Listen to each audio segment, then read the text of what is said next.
안녕하십니까. 세금을 좀 더 자세히 들여다보는 세금 돋보기 이종훈 세무사입니다. 오늘은 시가 중에서 유사 매매 사례가액을 좀 더 자세히 살펴볼 텐데요. 유사 매매 사례가액을 살펴보기 전에 시가가 해당 자산에 대해서 발생되는 매매가액, 감정가액, 공매, 경매, 수용가액이 있으면 그것이 우선 적용됩니다. 우선 적용되고 그 다음이 유사매매 사례가액인 것입니다. 그것마저 없다면 보충적 평가 방법으로 하게 됩니다. 그러면 유사한 재산이라고 했을 때 그럼 과연 어떤 것을 유사한 재산이라고 할지 한번 보겠습니다. 해당 재산과 되게 비슷해야 된다는 겁니다. 면적, 위치,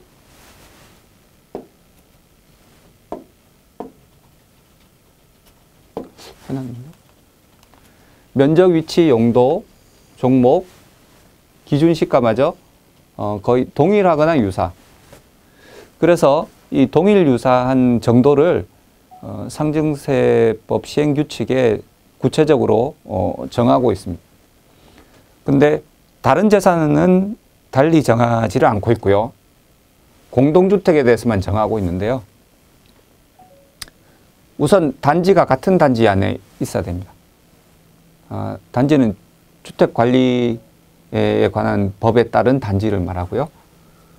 그 다음에 면적이, 전용 면적이 내가 평가하고자 하는 내 재산의 비해서 5% 정도 이내의 차이가 나야 됩니다.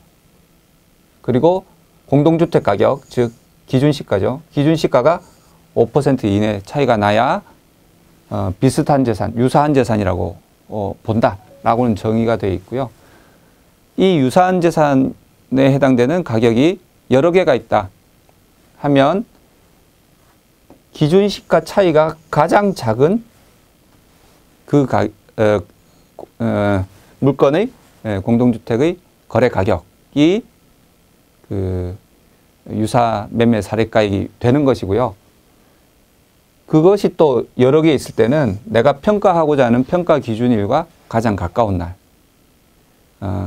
그 가장 가까운 날에 있는 유사매매가액이 여러 개 있다 그러면 평균액 이렇게 하도록 되어 있습니다. 그러면 토지 같은 경우는 달리 나와 있지 않은데 토지 같은 경우도 한번 생각해 볼 수 있겠습니다. 예를 들면 경지정리가 반듯하게 된 논이 있다. 그러면 이 논의, 여기 논이 팔린 가격은 옆에 논의 가격이라고 봐도 무방하겠죠. 그래서 이런 경우는 토지라 하더라도 유사 매매 사례가액으로 삼을 수 있을 것이고요. 분할하는 경우는 대부분 동일한 것을 분할했다고 보기 때문에 그 분할해서 한 개가 팔리면 그 남은 토지의 유사매매 사례가액으로 볼 수도 있다라고 한 사례가 있고요. 그리고 옆에 토지가 감정평가를 받아서 그것이 시가로 인정되는 경우도 있었고요. 비록 분할이 됐지만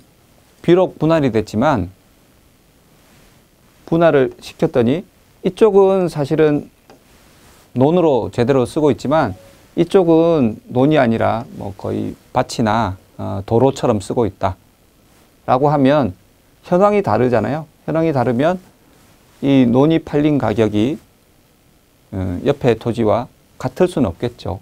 그래서 다르게 본 경우도 있습니다. 그래서 일률적이진 않고 토지의 이런 여러 가지 조건들을 다 고려해서 유사성을 판단해야 될 것 같고요. 상가도 마찬가지로 어떤 큰 집합상가 같은 경우에는 집합상가 내에서 이렇게 제곱미터당 얼마씩 이렇게 거래가액을 정해서 보통 거래들이 많이 되거든요. 그런 것들은 옆에 상가가 거래됐다면 매매 사례가액으로 인정된 그런 경우도 있고요. 반대로 아직 그 분양하고 있는 중인데 미분양돼 있는 상가가 분양 예정가액을 삼았다고 해서 그것이 실제 분양이 그렇게 미분양이니까 분양 예정가액으로 다 분양이 안 될 거잖아요. 좀 깎아주기도 하고 그렇기 때문에 이런 분양 예정가액은 시가가 될 수 없다라고 하는 그런 사례들도 있습니다.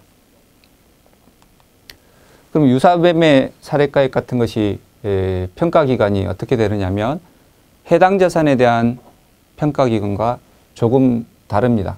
평가 기준일은 다 똑같을 테고요. 상속이나 증여 같은 경우에 상속 개시일, 증여 등기일 똑같은데요. 평가 기준일로부터 앞에 있는 평가 기간은 동일합니다. 해당 자산에 대한 평가 기간과 동일한데 이 평가 기준일 이후에 오는 평가 기간은 증여 상속세 같으면 일반적으로는 6개월이죠. 6개월. 증여는 3개월. 평가 기준일부터 3개월, 평가 기준일부터 6개월인데 이 유사 매매 사례가액 같은 경우는 평가 기준일 이후 증여세 신고일까지 또는 상속세 신고일 이내까지가 평가 기준일입니다. 즉 신고 기한보다 짧겠죠. 신고 기한보다 조금 당겨져서 평가 기간이 설정이 되어 있고요. 요 평가 기간 앞에 있는 평가 기간의 그 앞에 2년까지의 유사매매 사례가액 같은 것이 있을 때 평가심의위원회를 통하면 유사성을 인정받아서 시가로 인정받을 수도 있습니다. 근데 이 유사재산이 여럿인 경우에는 앞에 말씀드린 것처럼 기준시가 차이가 가장 적은 거, 그 다음에 그것이 여럿이 있을 경우에는 가장 가까운 날이 둘 이상일 경우에는 평균액 이렇게 해서 따지시면 될 것 같고요. 이런 그 유사매매 사례가액을 어디서 찾느냐, 기준시가를 어디서 비교하느냐 했을 때는 기준시가 비교는 국토부 부동산 공시가격 알림이 사이트에서 개별주택, 공동주택은 이쪽에서 보시면 되겠죠. 토지 같은 경우는 개별 공시지가를 확인하시면 되고요. 실거래가는 유사매매 자산의 실거래가는 실거래가 공개 시스템이 있습니다. 아파트 유형별로 많으니까 꼼꼼히 보시면 될 것 같고요. 한번 사례를 보시면 아까 공시가격 사이트에서 내가 평가하고자 하는 재산의 공시가격을 봤더니 13억 2천이 나왔습니다. 면적은 95.01제곱미터. 실거래가 사이트에서 보니까 해당 단지의 거래가 8월 달에 18억, 20억, 18억 7천 이렇게 있었습니다. 지금 10월 5일 기준으로 평가를 하려고 하는데 거래가 8월에 있었으니까 평가 기간 범위에 들어가죠. 그래서 이것들을 가지고 그럼 어느 것이 해당이 되는지 한번 비교해 보겠습니다. 우선 면적을 보니까 A는 95.06, 95.06, C는 95.21. 다 유사성이 5% 이내 차이가 나도록 유사성이 있죠. 기준시가도 보니까 13억 0,900만 원, 13억 0,900만 원, 13억 2천만 원, 12억 6,200만 원. 다 유사성이 있습니다.